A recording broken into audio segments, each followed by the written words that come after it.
Ladies and gentlemen, my name is Greg Michalowski. This is a Forex technical look at the dollar versus yen for ForexLive.com. Let's start by taking a look at the hourly chart of this currency pair. And when I look at this period through here, what do we see? Well, we see support down here near the 22 to 32 level. In fact, that support goes all the way back to here where we had another low at the 31 level. So in this area down here is a big line in the sand that if the market moves below that level, you look for further selling to the downside. But until that time, look for support buyers against it like we did here, like we did here. And, it's just a logical place for buyers to enter the market from the long side. Now, on the top side, we also have some pretty good resistance levels that are forming here. One is this double top right here. We had two highs in last week's trading around the 119.40 level. That's an obvious level that you could see traders leaning against on the top side. Before that level is this 21 level. Now, this 21 level goes back to this high right here, goes back to these lows right here, go back to these highs right here, which came up just short of that 21 level. And then through this area, not so much, but right here on Thursday and Friday, the market did find resistance against the 21 level. So in the new week of trading, if the market should move above the 21 level, what is the next level going to be targeting on the top side? The 40 level. What if the next level on the top side above that level? We break above that level, then it really opens up the door for further upside potential for this currency pair with the 61.8% retracement. Other highs and lows through here as being our targets. That's just the way it is in a non-trending market. You go from step to step to step.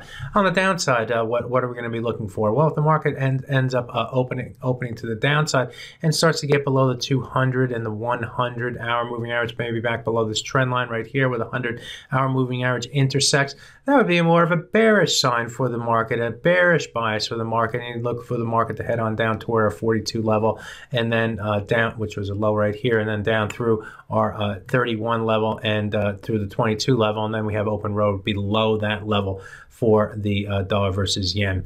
Now, in between these extremes up here and this extreme down here is I want to focus a little bit here on the 100-hour moving average, because I think the 100-hour moving average is telling interim clues for you as a trader.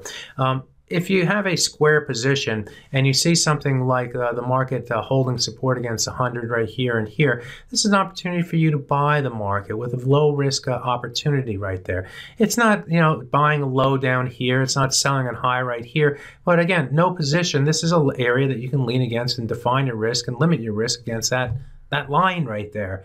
And if the market goes up, you have the potential for the market to break. You don't know how far it's going to go. In this case, we go right up to the 38.2% retracement and the trend line. The market stalls right there.